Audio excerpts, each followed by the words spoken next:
Almost every time I have had the opportunity to travel outside of the United States, I have not once been referred to, labeled as a Black American, right? Not once have I had somebody say, "Oh, are you a Black American?" or "You are a Black American. Where in America are you from?"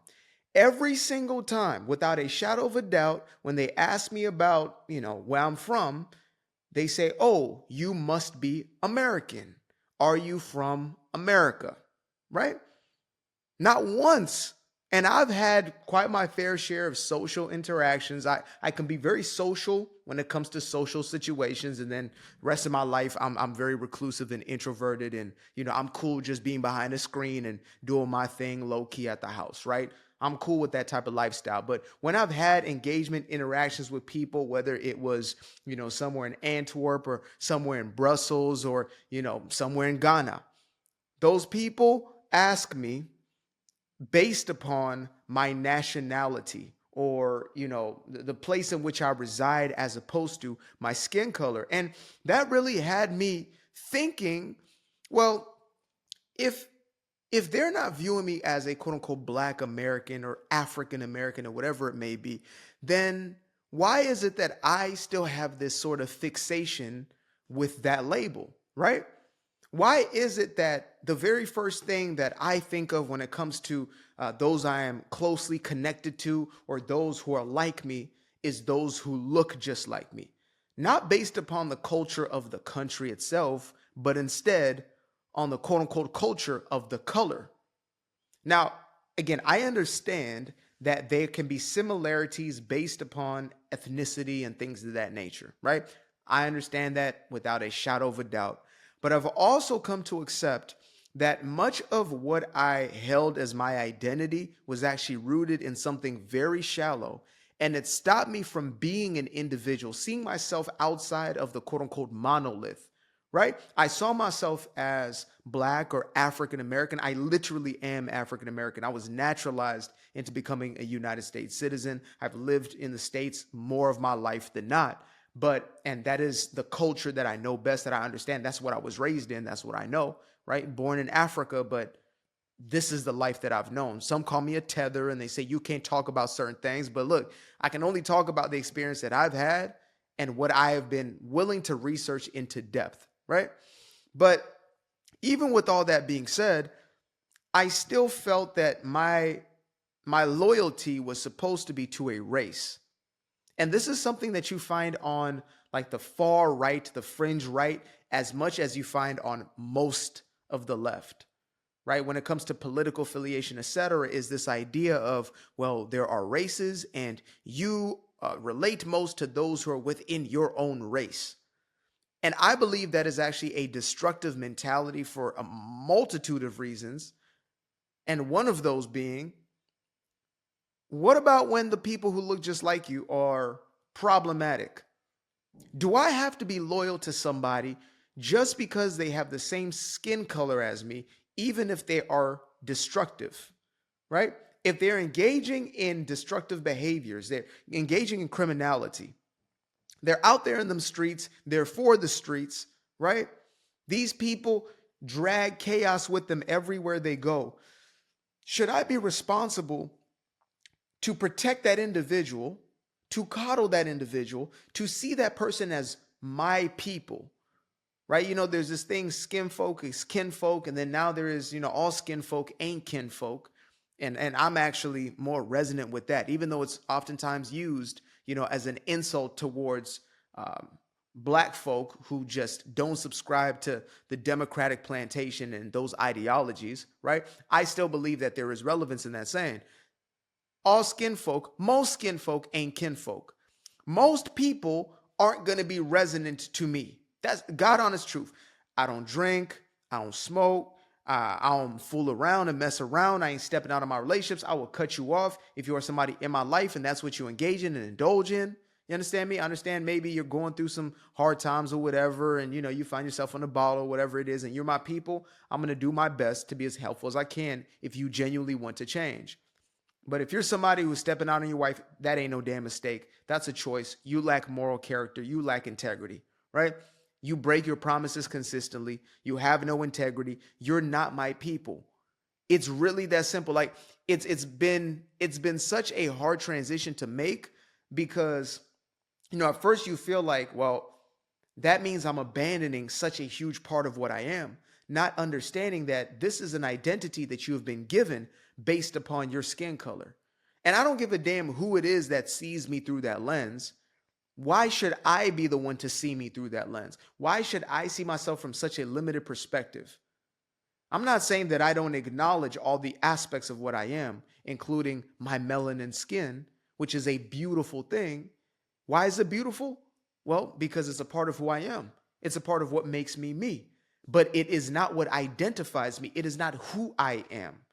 It is not even what I am, right? I am so much more. I am a child of the Creator, right?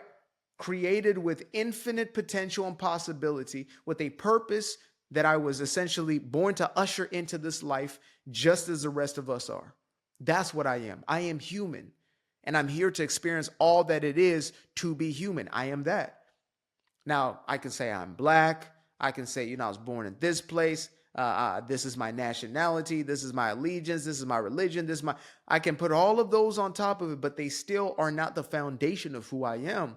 And so this idea of quote unquote racial loyalty, I believe is actually keeping us divided from those who actually would resonate with us most. I'm not saying that we're supposed to click with everybody. I'm not this false kumbaya type of individual. I know that there are those who just simply are too given over to their own dysfunction that they can't relate to most other healthy people. And so if you're somebody who's striving towards being a more productive, healthy individual, then you want individuals who are like that. When I moved to a small town in California, I started to see these dynamic shifts in when I would see black folk over there, whether they were older or younger, et cetera, they were a different type of folk. And they moved there because they were mostly sick and tired of a city life where they were kind of being forced into this mold of who they had to be. And so in those type of areas, they were just hanging out with any and everybody. I see this a lot in Antwerp, in Belgium. I'm in love with Antwerp, mostly because, shout out to my wifey. But when you see people there walking in the midst of each other, you see all sorts of people that look like they're not supposed to be together, and there is a camaraderie and there's a loyalty there. Some people say, well, if shit hit the fan, they would have racial loyalty and that's all it would be. That's from the perception of somebody who is seeing the world through race. And unfortunately, this is being pushed within the black community, probably more than any other community right now, quote unquote community. I use quotes because is it really a community? Right? It's a forced camaraderie. It's a forced community, if we're to be honest with you. There are people who look like you, who you think you have to do business with because they look like you, but you really know that they don't have good business. They don't have the ethic. They don't care about their customers. They don't have the sort of customer service that you would desire from them. And it's not a black thing. It's not a race thing. It just so happens that they're that, but you feel beholden to these individuals. They're family members, people who are of your own lineage and bloodline you feel that you're responsible for and that you must be loyal to. But these people are destructive and they're going to add chaos, drama into your life. These individuals drag chaos with them everywhere they go, and you feel as if you're responsible for them. Well, I got news for you. You're not.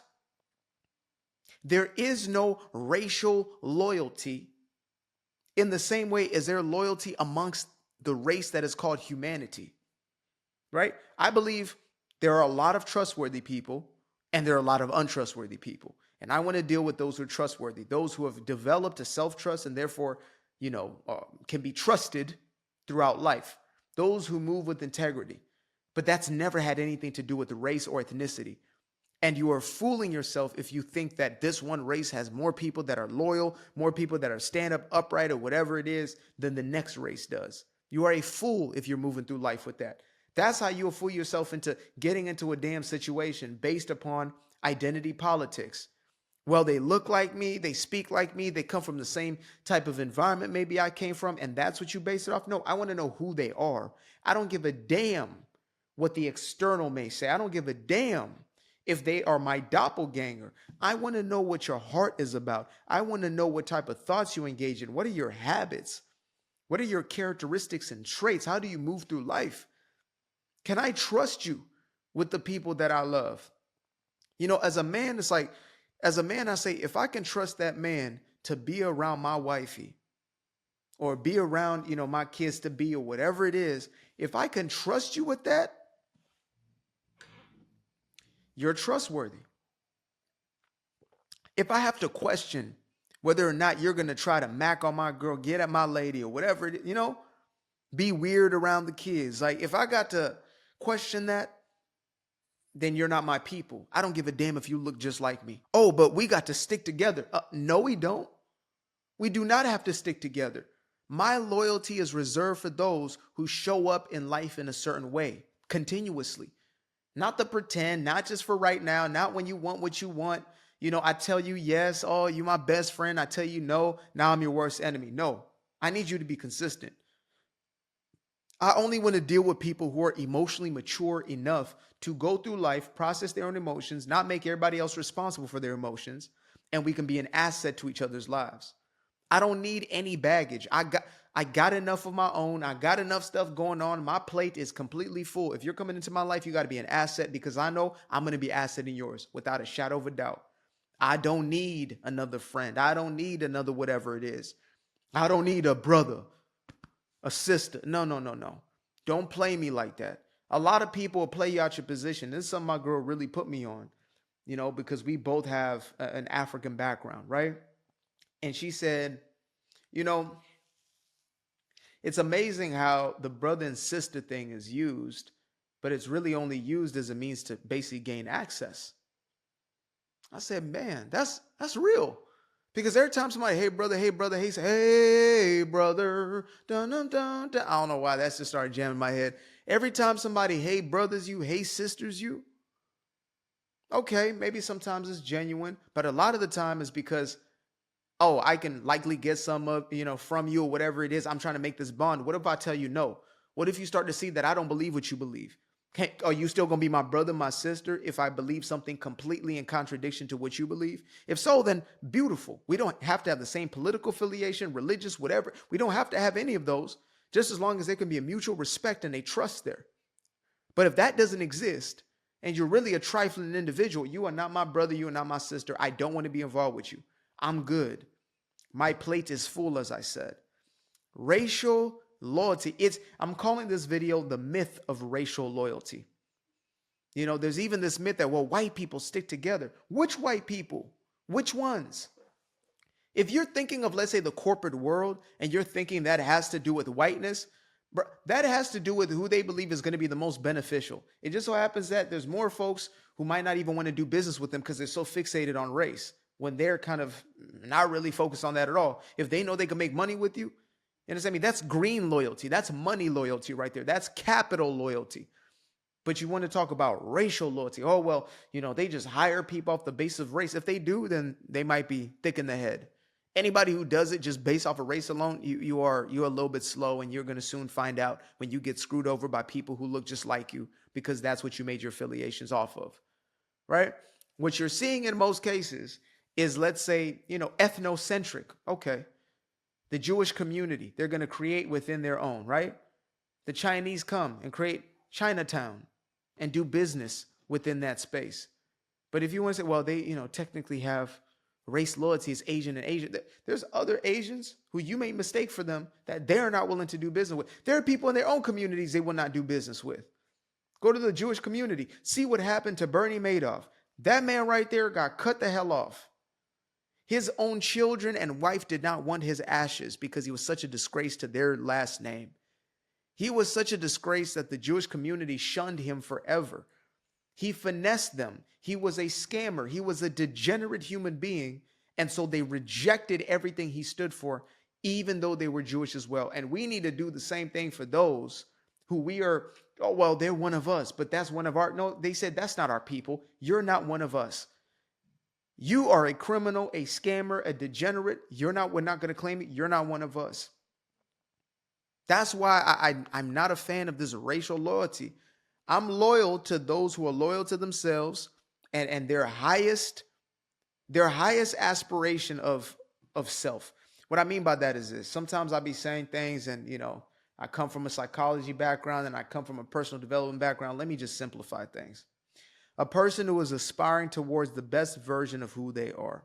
A person who's looking to be the most honest they can be. A person who's looking to be as studious. A person who's looking to be as ambitious in a positive light. I believe ambition to be something neutral, so it can be negative or positive. Somebody who is willing to do what is necessary, so puts the work ethic. I want to work with those type of people. I don't care what you look like. I first want to know, again, that you are a person of character. Before your talent, your gifting, your aptitude, your abilities, your following, any of that, I want to know who you are as a person. If that's in place, we can actually work together. Otherwise, if I can't trust you around the people I love, you're not my people. It's that simple. That's why the people I love, that I protect, that I care for, that I take care of, etc., them people are the ones that I trust with everything. I trust them. I trust them to catch me at the cliff, the edge of a cliff, trust fall like this. I trust them to say every time, 10 times out of 10, they're going to catch me. And so I'm not going to allow for any sort of space based upon these whacked out ideas, these played out ideas, such as race, which is something that was introduced. And frankly, we've taken it so far and allowed it to create such discord on both sides. White folks using against black folk using against white folk, all other folk in the middle using against each other. It's played out. We need to get over it. And the only way we get over it is by breaking these mental constructs we've created for ourselves to say, these are my people and not those. This is our safe space. It is black people alone. No, I want people who are aligned with my value system. Those are my people. I fell in love with the sunshine. I fell in love with the light. I fell in love with the full moon. I fell in love with the night. I can see the light again. I can see the light. You can see the life in him illuminate the night. I know the time is taking. A 3, 6, 5, that's a full rotation.